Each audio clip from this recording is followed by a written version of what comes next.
বেদাতের অনুসরণ করি। বেদাতে ছেয়ে গেছে এই দেশ। দোয়ার মধ্যে বেদাত, নামাজের মধ্যে বেদাত, সবখানে বেদাতে ছেয়ে গেছে। এগুলো থেকে বের হয়ে আসতে হবে। একটা সুস্থ সমাজ, ইসলামিক সমাজ আমরা চাচ্ছি। আমি বলেছি ফরজ সালাতের পরে আল্লাহর নবী সাহাবীদেরকে নিয়ে কোনদিন সম্মিলিত মুনাজাত করে নাই। তুমি যদি করো আল্লাহর নবীকে অপমান করলা। কে বলেছে মুনাজাত নাই? আরে মুনাজাতের হাদিসের অভাব নাই। কে বলেছে মুনাজাত নাই? মুনাজাতের হাদিসের অভাব নাই। কে বলেছে দোয়া নাই? আপনি কাঁদবেন, আপনি দোয়া করবেন, আপনি মুনাজাত করবেন, এটা আপনাকে কে বলেছে নাই? আমি শুধু বলেছি ফরজ সালাতের পরে আল্লাহর নবী সম্মিলিত মুনাজাত করে নাই। তোমরা যদি করো তাহলে আল্লাহর নবীকে অপমান করলা। সহিহ তারগিব ওয়াত তারহিবের 38 এবং 39 দুইটা হাদিসকে সমন্বয় করে আমি অনুবাদ করেছি। আরেকটা হাদিস পাওয়া যায় মিশকাতে 1086 নম্বর হাদিস, তারাকতু ফীকুম আমরাইন লান তাদিল্লু মা তামাসসাকতুম বিহিমা কিতাবাল্লাহ ওয়া সুন্নাতা রাসূলিহি। আমি তোমাদের কাছে দুটা জিনিস ছেড়ে গেলাম, তোমরা ততক্ষণ পর্যন্ত পথভ্রষ্ট হবে না, গোমরা হবে না, যতক্ষণ দুইটা জিনিসকে আঁকড়ে ধরবে। তার একটা হলো কোরআন, তার আরেকটা হলো সুন্নাহ। কোরআনকে এবং সুন্নাহকে যারাই আঁকড়ে ধরবে তারা পথভ্রষ্ট হবে না, তারা গোমরা হবে না। যারাই কোরআন সুন্নাহ বাদ দিয়ে অন্য কিছুকে আঁকড়ে ধরবে ওরাই গোমরা হবে, ওরাই পথভ্রষ্ট হবে। যারা 4টা ধরবে, যারা 6টা ধরবে, যারা 12টা ধরবে, যারা 126টা ধরবে, যারা আরো বেশি ধরবে, যারা কম বেশি করবে তারা পথভ্রষ্ট হবে, তারা মিসগাইড হয়ে যাবে। যারা কোরআনকে আঁকড়ে ধরবে, যারা সুন্নাহকে আঁকড়ে ধরবে তারা পথভ্রষ্টও হবে না, তারা কশ্চিনকালে গোমরাও হবে না। বলেন তো আজ থেকে আমরা কয়টা জিনিস আঁকড়ে ধরবো? আরো জোরে বলেন কয়টা? আমরা তৃতীয়টা চিনি না, আমরা চতুর্থটা চিনি না। আল্লাহর নবী তৃতীয়টা ধরতে বলে নাই, আল্লাহর নবী চতুর্থটা ধরতে বলে নাই। আল্লাহর নবী বলেছেন কোরআন আঁকড়ে ধরতে, আল্লাহর নবী বলেছেন হাদিসকে আঁকড়ে ধরতে। আবার কি মজার দলিল! আমাদের কাছে দলিলের অভাব নাই। কয় যে কে বলেছে 3টা মানা যায় না, কে বলেছে 4টা মানা যায় না, কে বলেছে আলেম মানা যায় না, কে বলেছে উলামা মানা যায় না, কে বলেছে কর্তৃত্বের অধিকারীদের মানা যায় না? আল্লাহ বলেছেন। আল্লাহ কিভাবে বলেছেন? সূরা নিসা 59 নম্বর আয়াতে, ইয়া আইয়ুহাল্লাযীনা আমানু, হে ঈমানদারগণ, তোমরা যারা ঈমান এনেছো, আতিউল্লাহ, আল্লাহর আনুগত্য করো। তার মানে নির্দ্বিধায় আল্লাহ যা বলবেন তা আনুগত্য করো। ওয়াতিউর রাসূল, রাসূলের আনুগত্য করো। ওয়া উলিল আমরি মিনকুম, তোমাদের ভিতরে যারা উলুল আমর তাদের। এই যে পাওয়া গেল উলুল আমরদের মানা জায়েজ। পরে একটু করবেন না? আয়াত কি এখানেই শেষ না আরো আছে? মাঝে মধ্যে আমি মজাক করে একটা কথা বলি যে আমরা টাকা চোর দেখেছি, আমরা জমি চোরও দেখেছি, আমরা বিভিন্ন কিছু চুরি করা দেখেছি, কিন্তু আয়াত চোরও আছে। আয়াত চোরও। আচ্ছা চুরি কাকে বলে বলেন? নিয়ে গোপন করা। চুরি কাকে বলে? একটা জিনিস নিয়ে গোপন করে রাখা, না জানানো, না বলে নেওয়া, তাই তো চুরি নাকি? নাকি বলে নেওয়া চুরি? চুরি কাকে মনে করেন? না বলে নেওয়া। তো না জানিয়ে রেখে দেওয়া, যতটুকু আমার পক্ষে টিকবে ততটুকু নেওয়া, যতটুকু আমার বিরুদ্ধে যাবে ততটুকু নেব না। এই জন্য ইবনুল কাইয়িম রাহিমাহুল্লাহ বলতেন যে বিদাতীরা অন্য আয়াত গবেষণা করো না, কেন? ওই আয়াতেই ওর জবাব। মানে বিদাতীদের দলিল খোঁজার জন্য অন্য আয়াত খুঁজতে হয় না, দেখবেন খুঁজে খুঁজে ওরা কোন আয়াত বলে ওই আয়াতটাই পড়বেন, আগে পিছের আয়াত পড়বেন, তাহলে তার দলিল পেয়ে যাবেন। কিরকম? এই যে পরের অংশে আল্লাহ তাআলা বলছেন, ফাইন তানাযাতুম ফি শাইইন ফারুদ্দুহু ইলাল্লাহি ওয়ার রাসূল, যদি উলুল আমরে মতভেদ হয়, অর্থাৎ উলুল আমরে আর মেলে নাই, একজন বলে এদিকে যাও, আর একজন বলে ওইদিকে যাও, আর একজন বলে ওইদিকে যাও, একজন বলে 2 আর 2 6, আর একজন বলে 2 আর 2 9, আর একজন বলে 2 আর 2 8, আর একজন বলে 2 আর 2 4। মনে হয় 4টাই ঠিক। কয়টা ঠিক? একটা ঠিক। তো এরকম বিভিন্ন দলে বিভক্ত হয়ে যাবে। যখন মতানৈক্য দেখবে তখন তোমরা ওই মতানৈক্যের বিষয়টাকে ফিরিয়ে দেবে আল্লাহর দিকে এবং তার রসুলের দিকে। আল্লাহর দিকে ফিরানো মানে হলো কোরআনের দিকে ফিরানো, রাসূলের দিকে ফিরানো মানে হলো হাদিসের দিকে ফিরানো। ইন কুনতুম তুমিনুনা বিল্লাহি ওয়াল ইয়াউমিল আখির, যদি তোমরা সত্যিকারভাবে আল্লাহর প্রতি ঈমান আনো, আখিরাতের প্রতি ঈমান আনো, তাহলে মতানৈক্য দেখলেই আল্লাহ এবং রসুলের দিকে ফিরিয়ে দিবে। আবার আল্লাহ তাআলা কি বলছেন? যালিকা খায়রু ওয়া আহসানু তাওয়িলা, সমাধানের দিক থেকে এটা সবচেয়ে উত্তম, এটাই হচ্ছে উত্তম সমাধান। তার মানে উত্তম সমাধান মতানৈক্য দেখলে মতানৈক্যই থাকা না, কোরআন সুন্নাহর দিকে ফিরিয়ে দেওয়া। বলে আমরা কোরআন সুন্নাহ বুঝি না।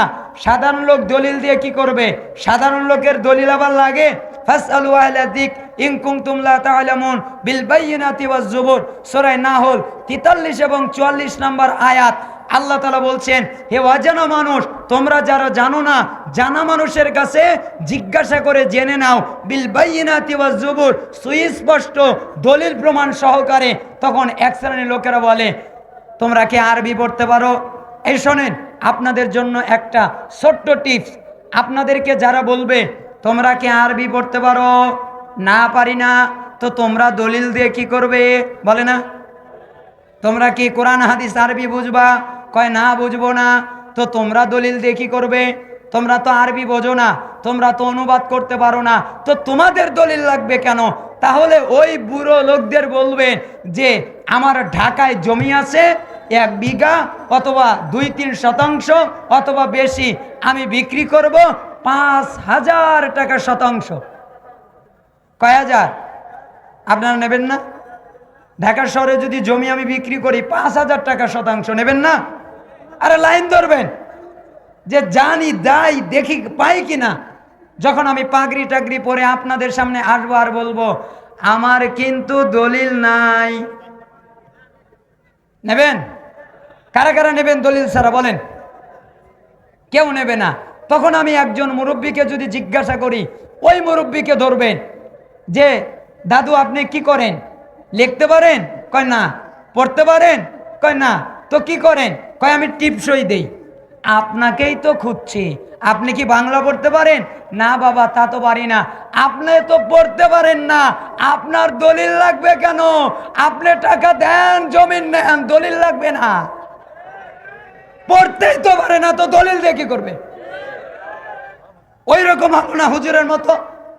তার মানে দুনিয়ার ক্ষেত্রে ঠিক বলে আমি পড়তে না পারলে কি হবে? আমার ভাতিজা পারে, সেও যদি না পারে, অমুক পারে, তমুক পারে, অমুকের কাছে যাব, তমুকের কাছে যাব, আরেকজনের কাছে যাব, কিন্তু দলিল ছাড়া জমিন নিতে রাজি নয়। কিন্তু জান্নাত সর্বনিম্ন যাকে দেওয়া হবে 10 দুনিয়ার সমান একটা জান্নাত, তার জন্য দলিল লাগবে না? দলিল ছাড়া যায়েন গুতাবে। আমাদের গ্রামের ভাষাটা ব্যবহার করলাম, আপনাদের গ্রামে এই ভাষাটা কোন অর্থে ব্যবহার হয় আমার তা জানা নেই। যদি খারাপ অর্থে ব্যবহার হয় ক্ষমা করবেন। যায় নয় অবস্থায় আল্লাহ তাআলা ক্ষমা করুন, আমিন বলুন। 2 নাম্বার নীতিমালা, হাদিস বোঝার জন্য 12টা নীতিমালা লাগে।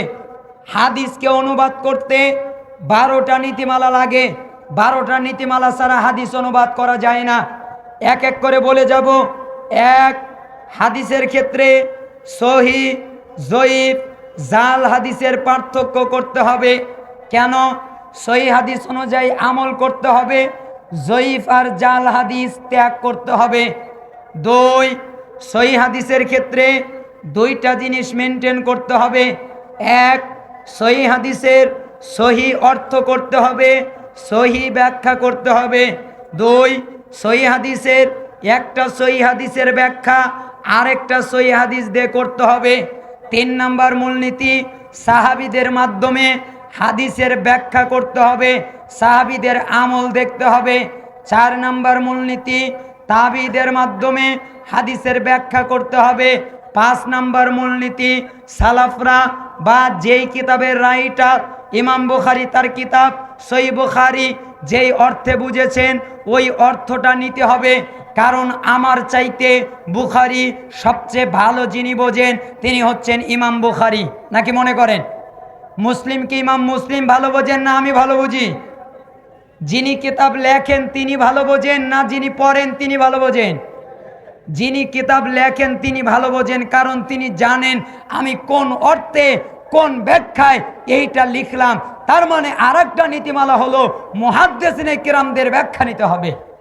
আপনি বলবেন কেন 2টা উদাহরণ দেই, তাহলে স্পষ্ট হয়ে যাবে। কি উদাহরণ দেওয়া যায়? মনে করেন আমিন নিয়ে একটা উদাহরণ দেওয়া যাক, আর সূরা ফাতিহা বিতর্কিত মাসালা এটা নিয়ে দেওয়া যাক। রাসূলুল্লাহ সাল্লাল্লাহু আলাইহি সাল্লাম বলেছেন, সহিহ বুখারীর 756 নম্বর হাদিস, উবাদা ইবনে সামিত রাদিয়াল্লাহু আনহু তিনি বলেছেন, রাসূল সাল্লাল্লাহু আলাইহি সাল্লাম বলেছেন, লা সালাতা লিমান লাম ইয়াকরা বিফাতিহাতিল কিতাব, যেই ব্যক্তি সালাতের ভিতরে সূরা ফাতিহা পড়ে নাই ওই ব্যক্তির সালাত হয় নাই। আবার বলেন, যেই ব্যক্তির সালাতে সূরা ফাতিহা পড়ে নাই ওই ব্যক্তির সালাত হয় নাই। কেন? এখানে একটা শব্দ আছে মান, লা সলাতা লিমান। এই লিমানের মান, লিত জন্যে, মান একটা ব্যাপক শব্দ, ব্যাপক অর্থবোধক শব্দ, ব্যাপক অর্থে ব্যবহার করা যায়, প্রত্যেকের সাথে লাগানো যায়, প্রত্যেকের সামনে লাগানো যায়। ফরজ হোক, নফল হোক, সুন্নাত হোক, ইমাম হোক, মুক্তাদি হোক, যেই হোক না কেন লাগানো যায়। তখন এক শ্রেণীর লোকেরা বলে কি জানেন, কয় মান যে ব্যাপক এটা কি আল্লাহর নবী বলেছেন? আচ্ছা, আনা মানে আমি, আংতা মানে তুমি, আংতুম মানে তোমরা, নাহনু মানে আমরা, এভাবে আল্লাহর নবী বলবেন? এটা তো এমনিই জানা যায়। আনা মানে আমি, আংতা মানে তুমি, পুরুষের ক্ষেত্রে মহিলার ক্ষেত্রে আংটি মানে তুমি, এটা তো এমনিই জানা যায়, এটা তো বলার দরকার নাই। মান যে ব্যাপক এটা তো এমনিই জানা যায়। হুজুর, আল্লাহ আপনাকে বুদ্ধি দেয় নাই, ইমাম বুখারীকে বুদ্ধি দিয়েছেন, তাই উনি অধ্যায় কায়েম করেছেন এই হাদিসের আলোকে। বাব হুজুবিল কিরাআ লিল ইমামি ওয়াল মামুমি ফিস সালাতি কুল্লিহা ফিল হাজারি ওয়াস সাফারি ওয়া মা ইউজহার ফিহা ওয়া মা ইউখাফাত। শোনো, প্রত্যেকের জন্যই সূরা ফাতিহা পড়া, কিরাত পড়া ওয়াজিব, পড়বে, বাধ্যতামূলক পড়বে। সে ইমাম হোক, সে মুক্তাদি হোক, সে বাড়িতে থাক, সে সফরে থাক, তার সালাত আস্তে হোক, তার সালাত জোরে হোক, প্রত্যেক সালাতেই ইমাম মুক্তাদি সূরা ফাতিহা পড়বে। হুজুর, আল্লাহ আপনাকে বুদ্ধি দেয় নাই তাই আপনি মান বোঝেন নাই। ইমাম বুখারীকে বুদ্ধি দিয়েছেন তাই ইমাম বুখারী মান বুঝেছেন, তাই তিনি অধ্যায় কায়েম করেছেন যেটা প্রত্যেকের জন্যই। 10 নম্বর পর্বের 95 নম্বর অধ্যায় সহিহ বুখারীর। আবার আমিনের ক্ষেত্রে অনেকেই বলে বুখারীতে জোরে আমিনের হাদিস নাই, বলে না? আমি জোর গলায় বলি, কে বলেছে নাই? আছে ভাই, তোমরা বোঝো নাই তাই তোমাদের কাছে নাই। সহিহ বুখারী 780 নম্বর হাদিস, ইযা আম্মানাল ইমাম ফাআমিনুহু ফাইন্নাহু মান ওয়াফাকা তামিনুহু তামিনাল মালাইকা গুফিরা লাহু মা তাকদ্দামা মিন যামবিহি। ইমাম যখন আমিন বলে তখন তোমরা আমিন বলো। বলেন তো অনুবাদটা কি? ইযা আম্মানাল ইমাম ফাআমিনুহু, ইমাম যখন আমিন বলে তখন তোমরা আমিন বলো। ফাইন্নাহু মান ওয়াফাকা তামিনুহু তামিনাল মালাইকা, কেননা ওই সময় মালাকরা আমিন বলে, ইমামের আমিন, মুক্তাদির আমিন আর মালাকের আমিন তিনটা যদি এক হয়ে যায়, গুফিরা লাহু মা তাকদ্দামা মিন যামবিহি, পূর্বের যত গুনাহ আল্লাহ ক্ষমা করে দেয়।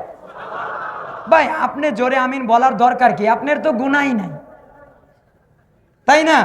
যাদের গুনাহ নাই তাদের জোরে আমিনের দরকার নাই। আমাদের গুনাহটুনা বেশি, তো আমরা আবার গুনাহগার মানুষ, আমাদের গুনাহ ক্ষমা করার দরকার আছে, তাই আমরা জোরে বলি। কেন? ইযা আম্মানাল ইমাম ফাআমিনু, ইমাম যখন আমিন বলে তখন তোমরা আমিন বলো। বুঝাই তো যাচ্ছে, ইমাম যদি না বলে কেমনে বুঝবো? বললো না? ইমাম যখন বলে তখন তোমরা বলো। এইটা আমরা মাথা মোটা মুফতিরা বুঝতে পারি নাই। কে বুঝেছেন? ইমাম বুখারী বুঝেছেন, তাই উনি অধ্যায় কায়েম করলেন। 10 নম্বর পর্বের 113 নম্বর অধ্যায়, 112 নম্বর অধ্যায়, 111 নম্বর অধ্যায়, বাব জারিল ইমামি বিত্তামিন, বাব ফাদলুত তামিন, বাব জারিল মামুমি বিত্তামিন। ইমামের জোরে আমিনের অধ্যায়, জোরে আমিনের ফজিলত, মুক্তাদির জোরে আমিনের অধ্যায় ইমাম বুখারী বুঝতেন, তাই ইমাম মুক্তাদি জোরে আমিন বলবে এই অধ্যায় কায়েম করে তিনি এই হাদিস প্রমাণ করলেন। আল্লাহ আপনাকে বুঝ দেয় নাই, তাই আপনি বোঝেন নাই। আল্লাহ তাআলা আপনাকে বুঝার একটু তৌফিক দান করুন। তার মানে হাদিস বুঝতে গেলে মুহাদ্দিসিনে কেরামের একটু বুঝ নিতে হয়, তাদের একটু বুঝ দিয়ে বুঝতে হয়। 6 নম্বর নীতিমালা, কোরআন হাদিসের কোনো পরিভাষার কাটছাট করা যাবে না। পরিভাষা যা এসেছে তাই রাখতে হবে। আর একটা মূলনীতি, সেই মূলনীতিটা হলো ব্যাকরণবিদরা যেই অর্থ গ্রহণ করেছে ওই অর্থ নিতে হবে। আমাদের দেশের ব্যাকরণবিদ নয়। আল্লাহর নবীর সময় শব্দটা কোন অর্থে ব্যবহার হতো, সাহাবীর সময় কোন অর্থে ব্যবহার হতো, তাবির সময় কোন অর্থে ব্যবহার হতো, পরবর্তী প্রজন্ম কবিরা কোন অর্থে ব্যবহার করত, আরবিয়ান বিদ্বানরা কোন অর্থে ব্যবহার করে, এখনকার মানুষেরা কোন অর্থে ব্যবহার করে, আমাদের সমাজের অভিধানগুলোতে কোন অর্থে ব্যবহার হয়, এগুলো জেনে তারপরে হাদিসের অনুবাদ করতে হবে। শুধুমাত্র বাঙালি ডিকশনারি দিয়ে হাদিসের অনুবাদ সঠিক হয় না। অতএব এটা নীতিমালা। হাদিসকে অনুবাদ করার আর একটা নীতিমালা হলো সুন্নাত বিদাতের জ্ঞান থাকতে হবে, তাওহীদ শিরিকের জ্ঞান থাকতে হবে। যদি না থাকে সুন্নাতকে বানাবে বিদাত, বিদাতকে বানাবে সুন্নাত, তাওহীদকে বানাবে শিরক, শিরিককে বানাবে তাওহীদ। ওই যে ওই লোকের মতো, লোকটা বোঝে নাই যে ফরজ সালাতের পরে সম্মিলিত মুনাজাত এটা সুন্নাত হতে পারে না, এটা রাসূলকেও অপমান করা হয়। এটা বিদাত নয়। বিদাত মানে কি? রাসূলকে অপমান করা। বিদাত মানে কি? রাসূলকে অপমান করা। এই সংজ্ঞাটা আমার কাছে বেশি প্রিয়। আল ইতিসাম ইমাম শাতিবির কিতাব পুরোটা পড়ে আমার এইটা নলেজ এসেছে যে বিদাত মানে বুঝলাম রাসূল সাল্লাল্লাহু আলাইহি সাল্লামকেও অপমান করা। কেন? শরিয়াত কমপ্লিট হয় নাই, শরিয়াত পরিপূর্ণ হয় নাই, নবী এত ভালো জানে নাই তাই তিনি মুনাজাত করে নাই, আমরা ভালো জানি তাই আমরা মুনাজাত করি। তো রাসূলকে অপমান করা হলো না? আপনার ফরজ সালাত পরে আল্লাহর নবী কি বললেন? তোমরা আস্তাগফিরুল্লাহ 3 বার বলবে, আল্লাহুম্মা আনতাস সালাম এই দোয়া পড়বে, তোমরা লা ইলাহা ইল্লাল্লাহ এই দোয়া পড়বে, তোমরা আয়াতুল কুরসি পড়বে, মাঝখানে তোমাদের বাধা মৃত্যু, তাই তোমরা জান্নাতে চলে যাবে। তোমরা সূরা ফালাক নাস পড়বে। আগে আমরা জানতাম সূরা ইখলাস ফালাক নাস, কিন্তু গবেষণা করে দেখেছি ইখলাস ফালাক নাসের 3 ওয়াক্তের 5 ওয়াক্তের হাদিস পাওয়া যায় না, শুধু ফালাক আর নাসের কথা আছে। আর সকাল সন্ধ্যায় 3 বার করে সূরা ইখলাস ফালাক নাস তোমরা পড়বা, তাহলে কি হবে? যত বিপদ আছে সমস্ত বিপদ থেকে আল্লাহ তোমাদেরকে উদ্ধার করবে। বলেন তো এইগুলোকে নষ্ট করেছে কে? ওই মুনাজাত। হুজুর তো বোঝে নাই যে মুনাজাতটা খালি বিদাতি হয় নাই, মুনাজাত রাসূলুল্লাহ সাল্লাল্লাহু আলাইহি সাল্লামের সুন্নাতকে জবাই করে ফেলেছে। আপনাদের এলাকায় গালি দেবেন কিনা জানি না, অনেক এলাকায় তো মারধর করার চিন্তা করে যে এই বক্তা আবার কেমন মোনাজাতের বিপক্ষে বলে। আরে ভাই, আমি মোনাজাতের বিপক্ষে নয়, আমি মোনাজাতের পক্ষে, তবে রাসূলকে অপমান করার বিপক্ষে। আপনি ইবাদত করবেন রাসূল সাল্লাল্লাহু আলাইহি সাল্লামের নীতিতে, আপনার ইবাদত, আপনার মুআমালাত, আপনার চালচলন, আপনার কথাবার্তা সবকিছু হবে রাসূল সাল্লাল্লাহু আলাইহি সাল্লামের সুন্নাত অনুযায়ী, সুন্নাত মোতাবেক। এই জন্য আব্দুল ইবনে মাসউদ রাদিয়াল্লাহু আনহু তিনি বলছেন, আল ইকতিসাদু ফিস সুন্নাহ আহসানু মিনাল ইজতিহাদি ফিল বিদআহ। শোনো, বিদআত নিয়ে গবেষণা করার চাইতে, বিদআত নিয়ে গবেষণা করার চাইতে সুন্নাতের উপরে আমল করে মধ্যম পন্থায় থাকা সবচেয়ে উত্তম কাজ।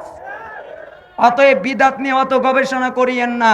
আপনি কি মনে করেন যে একটু নেকির কাজ করলে, একটু ভালো কাজ করলে ওটাই ভালো? তাহলে ওই 3 লোকের কি হবে? যেই 3 লোক আল্লাহর নবীর স্ত্রীর কাছে আসলেন, বুখারীর 5063 নম্বর হাদিস, জানেন না? 3 জন লোক এসে বললেন, আল্লাহর নবী সাল্লাল্লাহু আলাইহি সাল্লামের ইবাদত কেমন? তখন একজন বললেন, আল্লাহ নবী সাল্লাল্লাহু আলাইহি ওয়াসাল্লামের ইবাদত এমন এমন ছিল। তখন একজন বললেন, যাও, ইবাদত করলে বিয়ে করলে বিঘ্ন ঘটে, আমি আর বিয়েই করব না। আরেকজন বলল, যাও, আমি সারা রাত কিয়াম করব, কখনো কিয়াম ছাড়বো না। আরেকজন বলল, যাও, আমি সারা জীবন সিয়াম পালন করব, কখনো সিয়াম ছাড়বো না। আল্লাহ নবী কি বললেন? লোকের কাছে আসলেন, এরপরে বললেন, তোমরা কি এই কথা বলেছো? জি হ্যাঁ, আমরা বলেছি। তখন আল্লাহর নবী বললেন, শোনো, আমি তোমাদের ভিতরে সবচেয়ে বেশি আল্লাহকে ভয় করি, এরপরেও আমি বিয়ে করেছি, আমার সন্তানাদি আছে, আমি সালাত আদায় করি, আবার ঘুমাই, আমি সিয়াম পালন করি, আবার সিয়াম ছেড়ে দেই। ফামান রাগিবান সুন্নতি ফালাইসা মিন্নি, যারা আমার সুন্নাত থেকে মুখ ফেরাবে ওরা আমার উম্মত নয়। তার মানে এক শ্রেণীর ইবাদত গুজার, এক শ্রেণীর ইবাদত আলারা রাসূল সাল্লাল্লাহু আলাইহি সাল্লামের উম্মত নয়। পণ্ডিতি দেখাতে যায়েন না, পণ্ডিত হয়ে যায়েন না, নিজের মতো বোঝার চেষ্টা করিয়েন না, নিজের মতো বানানোর চেষ্টা করিয়েন না। আল্লাহর নবী যতটুকু দিয়েছেন ততটুকুতেই কল্যাণ, এর বেশিতে গেলেও কল্যাণ। আপনাকে বেশি পরহেজগার হতে বলে নাই। আল্লাহ নবী যা দিয়েছেন, আরে ভাই সই করে কোলাইতে পারি না, সই আমল করে সারতে পারি না, তোমার ভেজাল, তোমার মিথ্যা, তোমার জাল করার তো সময়ই নাই। সই হাদিস করে আমল করে শেষ করা যায়? হ্যাঁ, ওই লোকগুলো জানে না। কেন জানে না? তারা সইটা জানে না, তাই তারা বিদাতিটা নিয়েই ব্যস্ত আছে। আল্লাহ তাআলা আমাদের বোঝার তৌফিক দান করুন, আমিন। তাহলে হাদিসের একটা মূলনীতি কি? সুন্নাত আর বিদাতের জ্ঞান থাকতে হবে, তাওহীদ এবং শিরিকের জ্ঞান থাকতে হবে। আর একটা মূলনীতি, কোনো একটা হাদিস পরে ফতোয়া দেওয়া যাবে না। ওই একই বিষয়ে যতগুলো হাদিস আছে সমস্ত হাদিস পরে ফতোয়া দিতে হবে। আর একটা মূলনীতি, কোনো স্পষ্ট হাদিসকে স্পষ্ট হাদিস দিয়ে ব্যাখ্যা করতে হবে। আর একটা মূলনীতি, হাদিসের কাটছাট করা যাবে না, যেভাবে আছে ওইভাবে হাদিসটাকে রেখে দিতে হবে। এই 12টা নীতিমালা মেনটেন করে হাদিসের অনুবাদ করলে অনুবাদ হবে ঠিক, এই মূলনীতি মেনটেন না করে অনুবাদ করলে ওই অনুবাদ হবে ব্যাঠিক। হুজুর, আপনার সাথে আমার অনুবাদ তফাৎ হতে পারে, আপনার সাথে আমার অনুবাদ এক হবে না, আপনার সাথে আমার অনুবাদের এক হতে নাও পারে, আপনার সাথে আমার অনুবাদ মিলবে না, হয়তো নাও মিলতে পারে। তবে আপনি যদি এই 12টা নীতিমালা ফলো করেন তাহলে ইনশাআল্লাহ আপনি অনুবাদে কিছু মিল পাবেন। আর এই মূলনীতি যদি মেনটেন না করেন, আমার অনুবাদ কিন্তু আপনার ব্যাকরণ দিয়ে মিলবে না। রাগ করিয়েন না, বা একটু ব্যতিক্রম থাকবেই। আল্লাহ তাআলা বুঝার তৌফিক দান করুন। তাহলে চলেন অস্পষ্ট হাদিসকে কিভাবে স্পষ্ট করা যায়। আপনাদের কাছে একটা হাদিস বলি, আমার নিয়ত আছে 3টা বলার, সময়ের স্বল্পতায় জানি না 3টা বলবো, আর আপনাদের নসিহতমূলক কিছু হাদিস অনুবাদ করব। আল্লাহ তাআলা যতটুকু করার তৌফিক দান করেন, আমিন বলুন। 1 নম্বর হাদিস, নোমান ইবনে বাশির রাদিয়াল্লাহু আনহু তিনি বললেন, রাসূল সাল্লাল্লাহু আলাইহি সাল্লাম বলেছেন, ইন্নাল হালালা বাইয়িন ওয়া ইন্নাল হারামা বাইয়িন ওয়া বাইনাহুমা উমুরুন মুশতাবিহাত লা ইয়ালামুহুন্না কাসীরুম মিনান নাস ফামান ইত্তাকাশ শুবহাত ফাকাদ ইস্তাবরা লিদীনিহি ওয়া ইরদিহি ওয়া মান ওয়াকা ফিশ শুবহাত ওয়াকা ফিল হারাম কাররাঈ ইয়ারআ হাওলাল হিমা ইউশিকু আন ইয়ারতাআ ফি আলা ওয়া ইন্না লিকুল্লি মালিকিন হিমা আলা ওয়া ইন্না হিমাল্লাহি মাহারিমুহু আলা ওয়া ইন্না ফিল জাসাদি মুদগা ইযা সালাহাত সালাহাল জাসাদু কুল্লু ওয়া ইযা ফাসাদাত ফাসাদাল জাসাদু কুল্লু আলা ওয়া হিয়াল কলব। এই হাদিসটা আল্লাহ নবী সাল্লাল্লাহু আলাইহি সাল্লাম বললেন, তোমরা শুনে রাখো, নিঃসন্দেহে হালাল স্পষ্ট, নিঃসন্দেহে হারাম স্পষ্ট, এর মাঝখানে আছে সন্দেহজনক বিষয়। যারা সন্দেহে ঢুকলো ওরা যেন হারামে ঢুকলো, যারা সন্দেহ থেকে বাঁচলো ওরা তাদের নিজেকে এবং নিজের সম্পদকে নিরাপদ করে নিল। মনে করো একটা রাখাল, তার পশু একটা বাউন্ডারি, একটা নিষিদ্ধ এলাকার চারপাশে চড়াচ্ছে। ওই পশুটা যে কোনো সময় ওই বাউন্ডারির ভিতরে, সংরক্ষিত এলাকার ভিতরে প্রবেশ করে ফেলতে পারে। শুনে রাখো, সাবধান, প্রত্যেক রাজা বাদশার একটা সংরক্ষিত এলাকা থাকে, যে এটা আমার এলাকা, তোমরা হামলা করো না, এটা আমার এলাকা, তোমরা কিছু করো না, আমার উপরে দাপট নিও না, এটা ঘটতে পারে। এরপরে শুনে রাখো, নিশ্চয়ই আল্লাহ তাআলার নিষিদ্ধ এলাকা আছে, আর আল্লাহ তাআলার নিষিদ্ধ এলাকা হলো হারাম বিধান অতএব তোমরা হারাম বিধান ক্রস করো না। তোমরা শুনে রাখো, প্রত্যেক আদম সন্তানের দেহের ভিতরে একটা গোস্তের টুকরা থাকে। যখন তা ভালো হয়ে যায় তার সমস্ত আমল আখলাক ভালো, যখন তা খারাপ হয়ে যায় তার সমস্ত আমল আখলাক খারাপ। আলা ওয়াহিয়াল কলব, ওই গোস্তের টুকরার নাম হলো কলব। গোস্তের টুকরার নাম কি? বুখারীর 52 নম্বর হাদিস। রাগ করলেন নাকি? তাহলে বলেন তো কলব মানে কি? আরো জোরে বলেন, আরো জোরে বলেন। কলব মানে কি? অন্তর। বলে দিলাম, এবার বলেন কলব মানে কি? আরো জোরে বলেন। অন্তর। কলব মানে অন্তর। ওই যে ওই লোকের মতো যে কলব মানে অন্তর, জি না, এটা একটা অস্পষ্ট বাক্য।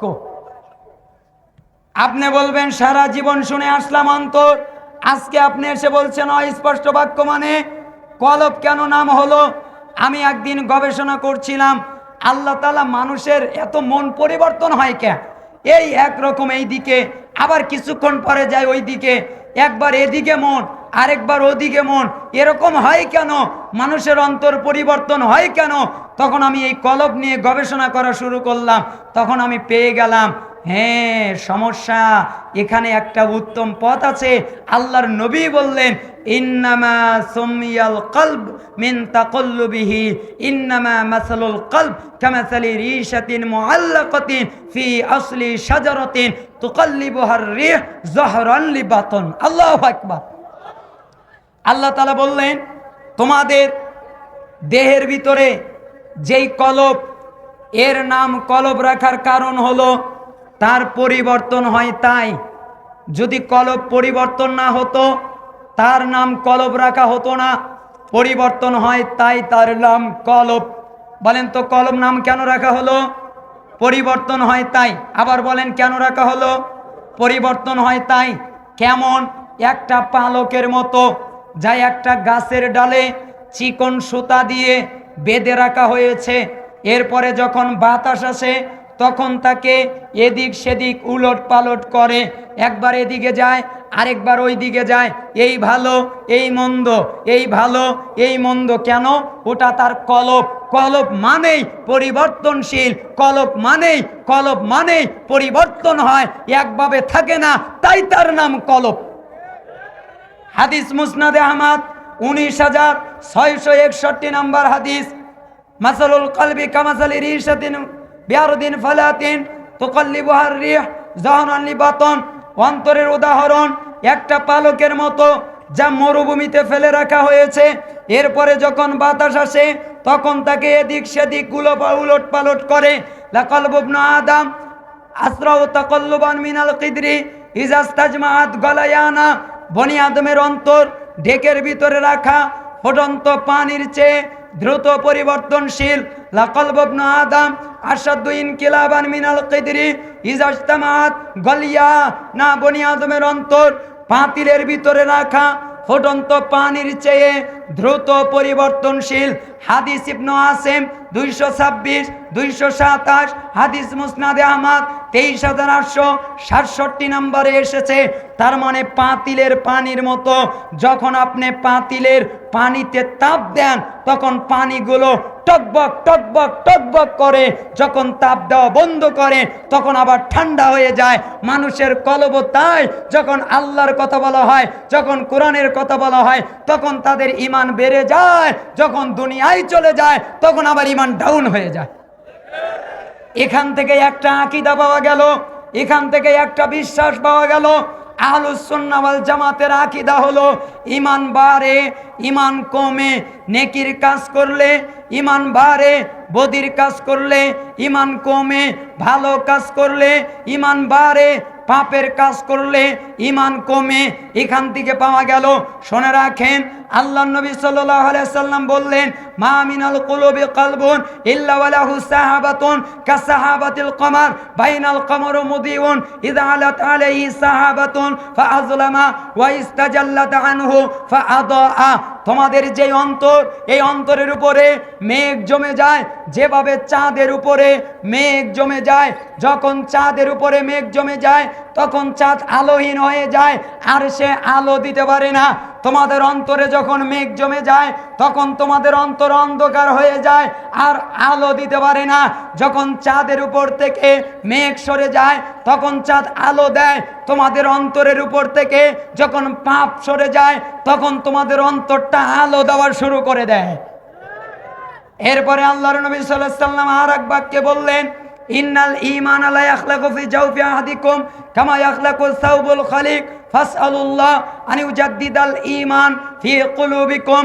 তোমাদের অভ্যন্তরে যে ঈমান, এই ঈমান পুরাতন হয়ে যায়, এই ঈমান দুর্বল হয়ে যায়, এই ঈমান জীর্ণ শীর্ণ হয়ে যায়।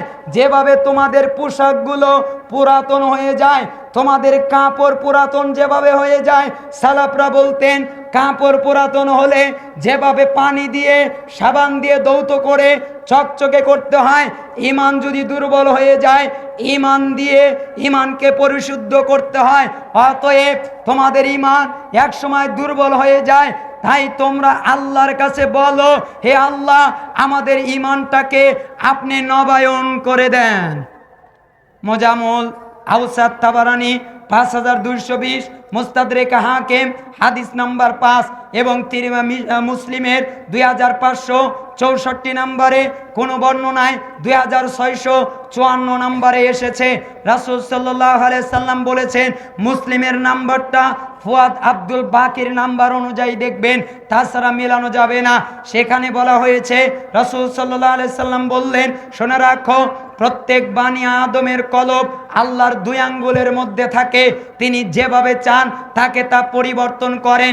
কাকলবি ওয়াহিদ, যেনটা একটি হৃদয়। অতএব তোমরা আল্লাহকে বলো, আল্লাহুম্মা মুসাররিফাল কুলুব সররিফ কুলুবানা আলা তাআতিক। হে অন্তর পরিবর্তনকারী আল্লাহ, আপনার আনুগত্যের দিকে আমাদের অন্তরটাকে পরিবর্তন করে দেন। আরো আসতে বলেন।